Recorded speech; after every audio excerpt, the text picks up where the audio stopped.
What if the most formidable enemy you will ever face is not a beast of flesh and blood, but a ghost that lives inside your own mind? A silent whisper that has killed more dreams than any army, poisoned more potential than any plague. There is a war being waged on the silent battlefield of your consciousness, in the space between one heartbeat and the next, and for too long you have been losing. You feel it, don't you? That hollow ache in the center of your chest. The quiet desperation of a life lived at a fraction of its capacity. You stand before the mirror and see a stranger looking back, a person haunted by the ghost of who they could have been. You hear the echoes of your own ambitions, now faint and distant, drowned out by a relentless, internal murmur of inadequacy. It tells you that you are not strong enough, not smart enough, not worthy. It convinces you to stay in the harbor, to never test the seaworthiness of your own ship, because the storm, it whispers, is too great. You have been living in a fortress of your own making, but the walls were not built to keep others out. They were built to keep you in. You have become a prisoner to a warden that has no body, a captive to a chain that has no steel. This warden is doubt, and its dominion over your spirit is absolute. But tonight that dominion ends. Tonight we do not learn to manage this doubt. We learn to hunt it. We learn to starve it of its power, to dismantle its fortress brick by silent brick, and to build a throne in its ruins. This is not about self-help. This is about self-forging. This is the reclamation of your sovereign mind. You will learn that the voice of doubt is not your own. It is an imposter, a parasite that has fed on your fear for years. You will learn to forge the weapons of discipline and focus, to sharpen your will into a blade so fine it can sever the threads of hesitation before they are even woven. This is your last stand. Not a desperate, final charge, but a calm, deliberate and final reclaiming of the territory that is rightfully yours. By the end of our time together, you will not just be free from doubt, you will become its master. You will become the silent warrior, whose strength is not measured in the noise they make, but in the unshakable peace of their inner citadel. Let us begin with a truth so simple yet so profound that it will serve as the first crack in the walls of your prison. Doubt is not a part of you. It is an entity separate from your true consciousness. Think of it as a shadow. A shadow has no substance, no power of its own. It is merely an absence of light. It can appear monstrous, distorted, and terrifying, but it cannot lift a single stone. It cannot wield a single weapon. Its only power is the power you grant it through your belief. For years, you have mistaken this shadow for yourself. You have listened to its whispers as if they were your own intuition. You have obeyed its commands as if they were your own sacred laws. The first act of a warrior is the great severance, the conscious, deliberate act of separating your identity from the identity of your doubt. From this moment forward, you will learn to observe its voice as you would observe the sound of the wind or the passing of a cloud. It is there, but it is not you. When you hear the whisper, you will fail. You will no longer internalize it. Instead, you will recognize it. There is the shadow speaking again. This simple act of observation, of disidentification, is the first turn of the key in your own lock. It creates a space between the stimulus of the doubt and your response. In that space, freedom is born. In that space, the warrior finds room to draw their blade. You are not the doubt. You are the one who hears the doubt. You are the silent witness, the unshakable presence behind the noise. This is your first victory. Hold on to it. It is the foothold from which we will conquer the entire mountain. Now that we have made the great severance, we must enter the forge. A warrior is not born, they are made. They are hammered into shape on the anvil of hardship, quenched in the waters of discipline, and sharpened on the stone of focus. Your will right now may feel like unrefined ore, brittle, inconsistent, and weak. We are here to transform it into legendary steel. The forge has three primary instruments: the fire of consistency, the hammer of discipline, and the whetstone of focus. Let us first stoke the flames.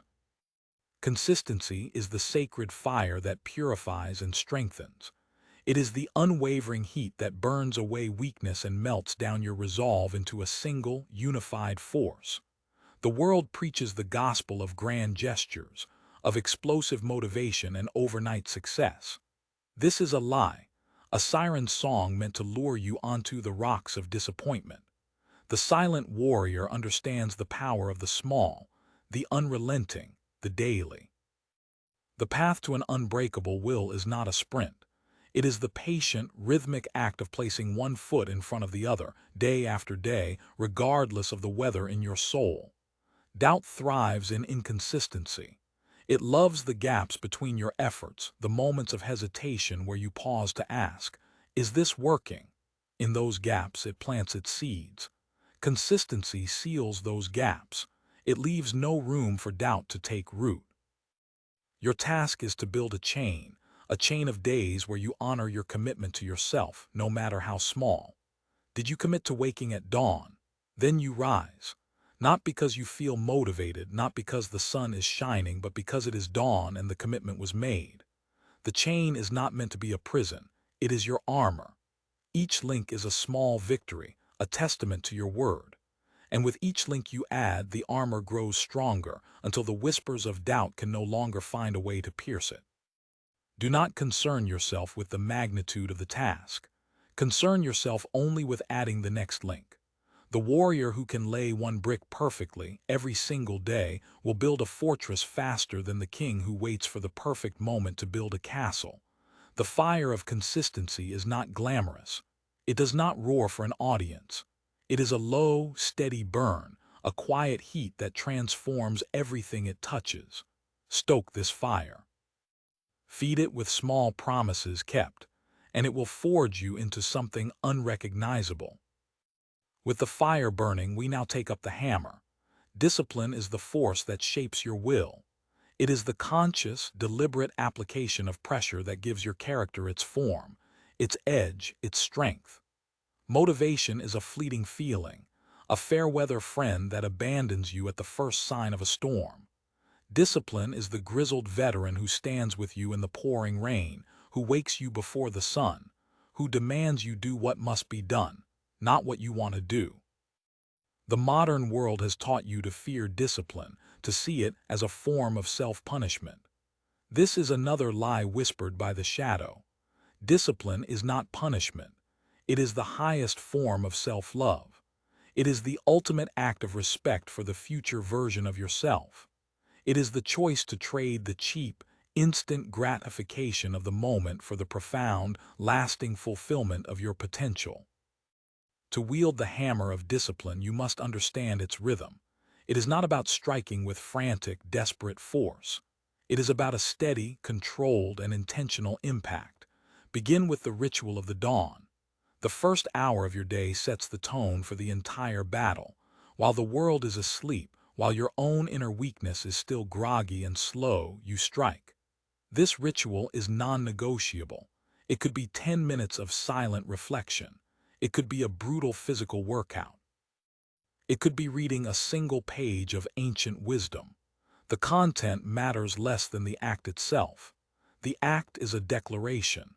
It tells your mind, your body, and the shadow of doubt that you are in command. You are the one who decides how the day begins. You are the sovereign of your own kingdom, and the first decree of the day is one of strength. Another technique is to embrace voluntary hardship. The warrior purposefully seeks discomfort not for the sake of suffering, but for the sake of inoculation. Take colder showers, fast for a day. Do the task you have been avoiding first. These small acts of deliberate discomfort are training. They are spars against a weaker opponent to prepare you for the title fight. When you willingly expose yourself to the cold, the hunger, the difficult, you are teaching your nervous system that you can endure. You are expanding your capacity for resilience. Doubt's greatest weapon is the fear of discomfort. When you make discomfort your training ground, you disarm your enemy completely. The hammer of discipline is heavy. In the beginning, your arms will ache. Your mind will scream for you to put it down. This is the moment of forging. This is where the ore begins to transform. Every time you lift that hammer when you don't want to, you are bending your reality to your will. You are not a slave to your impulses. You are the master, the blacksmith of your own soul. The steel has been heated by consistency and hammered by discipline. Now, it must be sharpened. Focus is the whetstone that gives your will its lethal edge. A dull blade, no matter how strong the steel, will only bludgeon and bruise. A sharpened blade cuts cleanly, precisely, and with minimal effort. In our age of infinite distraction, focus is the rarest and most valuable of all warrior attributes. Your attention is the most precious currency you possess, and every app, every notification, every headline is designed to steal it from you. Doubt flourishes in a scattered mind. It is a creature of the periphery, thriving in the noise and chaos of a million different inputs. It cannot survive the intense, unwavering light of a singular, focused consciousness.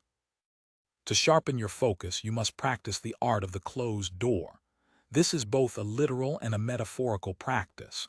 When you work, when you train, when you meditate, you close the door. You eliminate the possibility of distraction. The phone is in another room. The television is off. The countless tabs on your browser are closed. You create a sacred space, a sanctuary for deep work where your attention can be directed like a laser beam. In the beginning, this will feel like a cage. Your mind, addicted to the constant drip of novel stimuli, will rebel. It will search for any reason to escape, any distraction to latch onto. This is the sharpening process. Each time you feel the pull of distraction and you gently but firmly bring your attention back to the task at hand, you are grinding your blade against the stone. Each return to focus adds another layer of keenness to your mind. Another practice is the cultivation of presence. The warrior's mind is not in the past, ruminating on old wounds, nor is it in the future, anxious about battles yet to come. The warrior's mind is here, now, grounded in the reality of the present moment. Doubt is a time traveler. It drags you back to past failures and projects you into future catastrophes. It cannot breathe in the present. When you find your mind wandering into these phantom realms, bring it back to your senses. What do you see in front of you? What do you hear? What can you feel? Anchor yourself to the physical reality of the now, the feeling of your feet on the ground, the rhythm of your own breath. This is your fortress.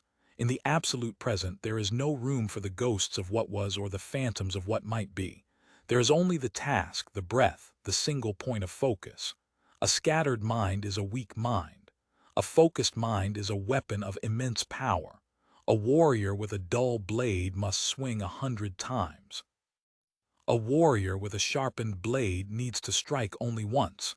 Sharpen your mind. We have now forged the weapons, but a weapon is useless if the warrior does not know how to hunt their enemy. Doubt is a shapeshifter. It takes on many forms, each tailored to exploit your specific weaknesses. To defeat it, you must become a master tracker. You must learn its habits, its disguises, its hunting grounds. Let us study the three most common forms of this beast. First is the whisperer, the form of doubt most commonly known as imposter syndrome. This creature is insidious. It appears not in your moments of failure, but in your moments of victory. You achieve something significant, you overcome a great obstacle, and just as you are about to feel a moment of earned pride, the whisperer arrives. It was luck, it says. You don't really belong here. They're all going to find out you're a fraud. It seeks to poison your accomplishments, to turn your triumphs into sources of anxiety. It wants you to believe that you are a pretender in your own life. The tactic to defeat the whisperer is the ledger of evidence. A warrior does not rely on feelings, they rely on facts. You must become the meticulous chronicler of your own journey. Keep a journal, a document, a physical ledger. In it, you will record every single earned victory, no matter how small, every obstacle overcome, every skill learned, every difficult conversation had. This is not an exercise in ego, it is an exercise in reality. When the whisper comes to you with its lies, you do not argue with it. You do not engage in a battle of feelings. You calmly open the ledger. You present it with the cold, hard, undeniable evidence of your competence, your resilience, and your growth. You read the entries one by one. On this day, I was terrified, but I did it anyway. On this day, I failed, but I learned this lesson and tried again. On this day, I received praise, and I earned it because I did the work. The whisperer is a creature of illusion. It cannot stand in the face of irrefutable proof. The ledger of evidence is a mirror of truth that forces the phantom to dissolve. You are not an imposter. You are a warrior in training, and your scars and your victories are the proof. The second form is the apparition, the fear of the future. This form of doubt does not attack your past. It colonizes your future. It paralyzes you with an endless parade of catastrophic what-ifs. What if you fail? What if you are rejected? What if you lose everything? It builds a future so terrifying that you dare not take a single step toward it. It keeps you frozen in the familiar misery of the present because the unknown is painted as a landscape of certain doom. The tactic to defeat the apparition is to shrink the battlefield. The warrior understands that the entire war is not won in a single day. It is won in a single step, taken over and over again. When your mind is flooded with the overwhelming scale of the journey ahead, you are allowing the apparition to dictate the terms of engagement. You must reclaim control by shrinking your focus to an almost microscopic degree. Do not think about writing the book.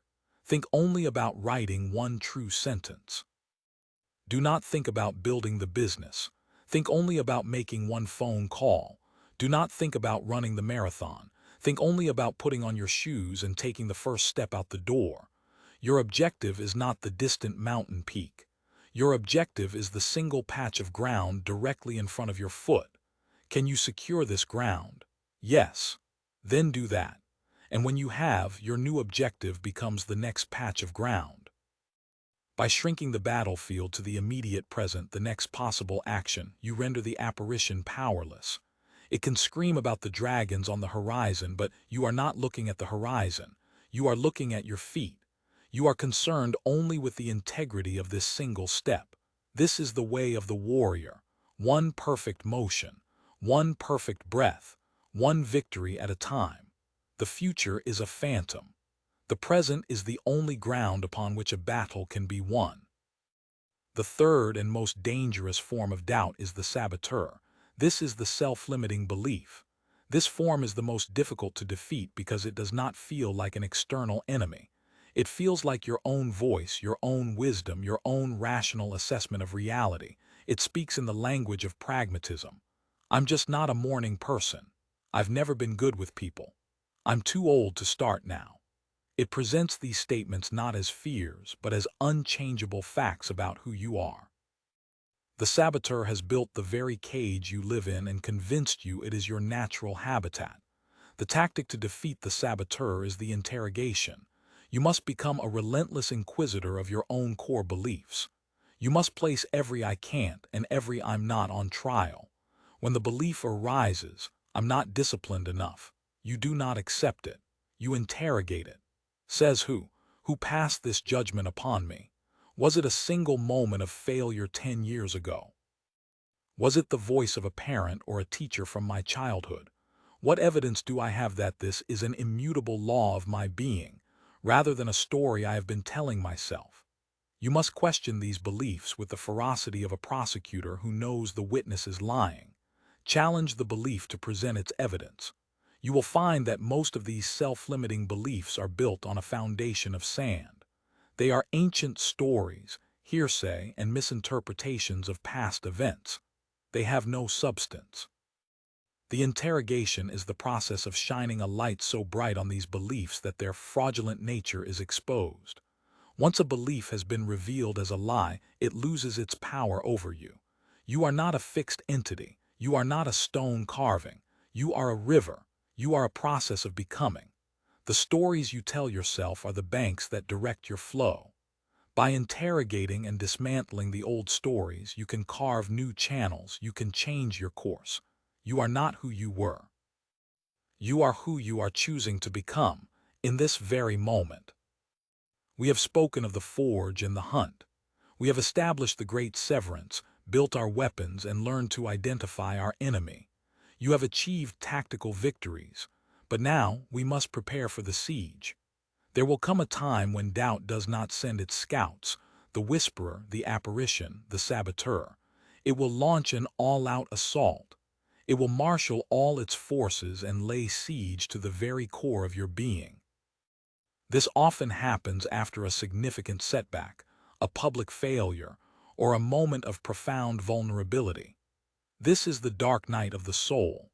This is the moment when the warrior must be prepared to make their last stand. The siege is not a fight for a specific goal. It is a fight for your own sovereignty. The objective of the siege is to make you believe in your deepest heart that you are fundamentally and irrevocably unworthy. To withstand the siege, you must have an unshakable inner citadel. This citadel is built upon two foundational pillars: radical acceptance and a redefined relationship with failure. The first pillar is radical acceptance, rooted in the ancient warrior wisdom of loving one's fate. The warrior does not waste a single drop of energy wishing reality were different. They do not cry about the rain. They learn to fight in the mud. They do not curse the darkness. They learn to see with their other senses. Radical acceptance is not passivity. It is the highest form of strategic clarity. It is looking at the battlefield exactly as it is: your weaknesses, your failures, the unfairness of the world, the pain you have endured, and saying, "This is the ground I have been given. From here I will fight." Doubt feeds on your resistance to reality. It thrives on the should-have-beens and the if-onlys. When you are busy arguing with your past, you are leaving the gates of your citadel undefended. To accept radically is to look upon your entire life, the triumphs and the catastrophic failures, the moments of grace and the moments of deep shame, and to integrate them all into your story. These are not blemishes on your record. They are the etchings on your armor. They are proof that you have been tested. You have survived. You are still here. The warrior who has accepted their past completely is invincible, for there is no part of their history that can be used as a weapon against them. They have already owned it. They have already forged it into their strength. The second pillar of the inner citadel is a transformed understanding of failure. Our culture has taught you to fear failure as the end, as a final judgment on your worth. This is a catastrophic error in thinking. For the silent warrior, failure is not a judgment. It is data. It is the most valuable intelligence you can gather from the battlefield. Each failure is a master teacher, revealing a flaw in your strategy, a weakness in your defense, or an error in your assessment of the terrain.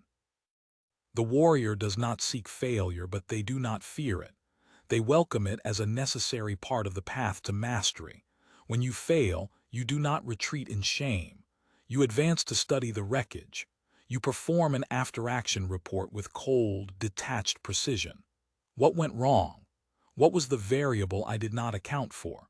What is the lesson here that will make me more formidable next time? To adopt this mindset is to become antifragile. It means that every setback, every blow, every defeat does not weaken you. It makes you stronger, smarter, and more resilient. Doubt promises that failure will destroy you. When you learn to metabolize failure into fuel, you steal doubt's most powerful weapon and add it to your own arsenal. You become a warrior who cannot lose. You either succeed or you learn. Both outcomes move you forward. To fortify this citadel even further, the warrior practices a powerful mental drill, the rehearsal of loss, or what the ancients called negative visualization. This is not pessimism. This is strategic preparation. The warrior sits in silence and calmly imagines losing the things they value most. They visualize failure in their most important endeavors. They see their plans crumbling to dust. Why? Because the unexpected blow is the one that shatters your shield. The blow you have anticipated, prepared for, and mentally rehearsed is a blow you can withstand. By mentally visiting the worst-case scenarios, you rob them of their emotional power. You strip the fangs from the monster of anxiety. You walk through the landscapes of your deepest fears in the safety of your own mind, and you realize something profound. You would survive. You would adapt. You would endure.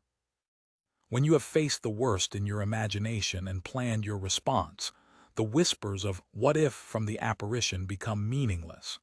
You have already been there. You already know the way through.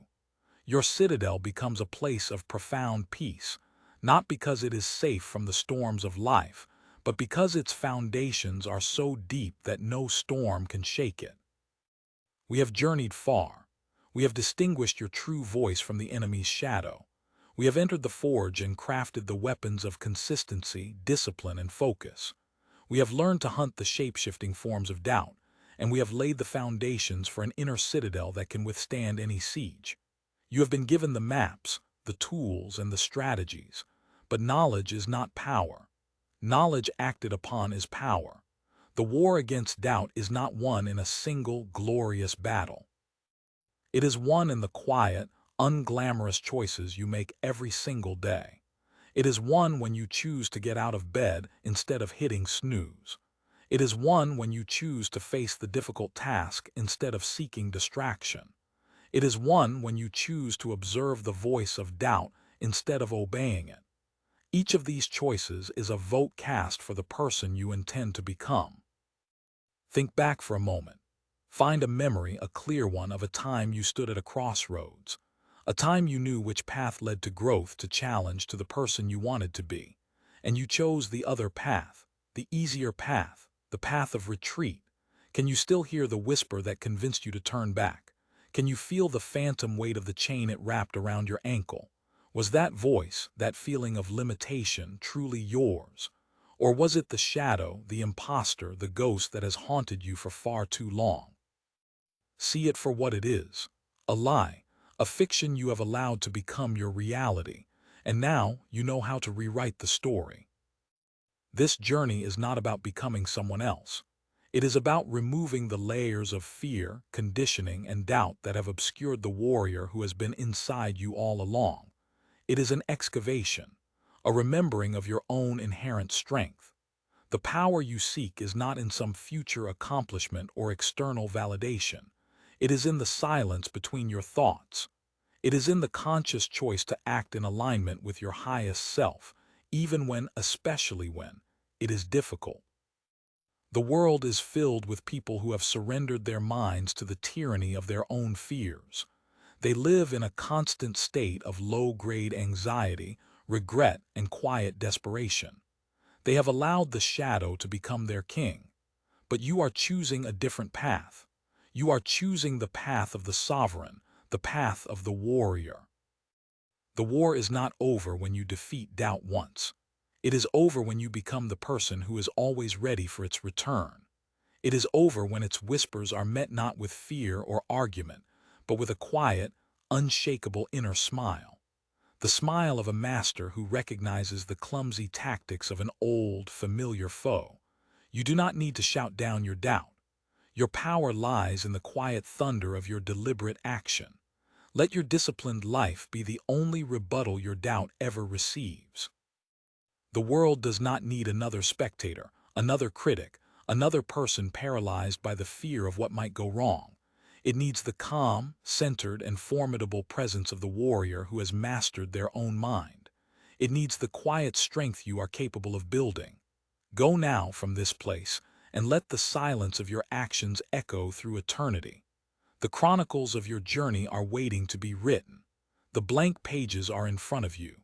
What will the first chapter be titled?